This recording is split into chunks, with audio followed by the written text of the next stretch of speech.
യാത്രയെല്ലാം നടത്തിയെങ്കിലും ആദ്യമായിട്ടാണ് ഇങ്ങനെ ഒരു സ്ഥലത്ത് വന്നിരിക്കുന്നത് അല്ലേ? അതെ, അത് നോമ്പുറക്കി ഇരുന്നത് മാത്രമല്ല, നോമ്പുറക്കി ഇരിക്കാൻ മാത്രം സ്ഥാനാർത്ഥിയുണ്ട്. അതൊരു ഭയങ്കര രസകരമായിട്ടൊരു സംഭവമായിട്ട് തോന്നുന്നു.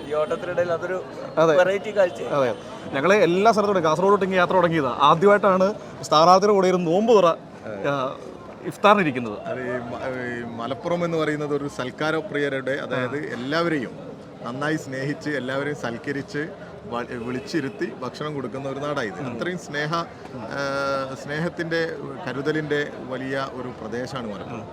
അതുകൊണ്ട് തന്നെ ഇവിടെ പിന്നെ ഇപ്പോൾ ഈ നോമ്പിനുള്ള ഒരു പ്രത്യേകത എന്താണെന്ന് വെച്ചാൽ, നമുക്ക് പകൽ സമയത്ത് ആ വീടുകളിൽ കയറുകയാണെങ്കിൽ പെട്ടെന്ന് കയറി ഇറങ്ങാം.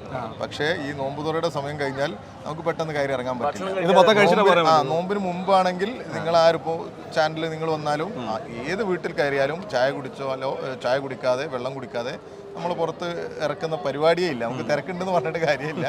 നമുക്കൊരു ഗ്ലാസ് വെള്ളമെങ്കിലും തന്ന് നമ്മളെ സൽക്കരിച്ച് വിടും. അതൊരു മലപ്പുറത്തിന്റെ ഒരു ആതിഥേയത്വ മര്യാദയും ആ സ്നേഹമൊക്കെ ഈ ഒരു പര്യടനത്തിൽ കിട്ടുന്നുണ്ടോ? തീർച്ചയായിട്ടും ഭയങ്കര വലിയ പരിഗണനയും വലിയ സ്നേഹവും കരുതലും ഒക്കെ തന്നെയാണ്.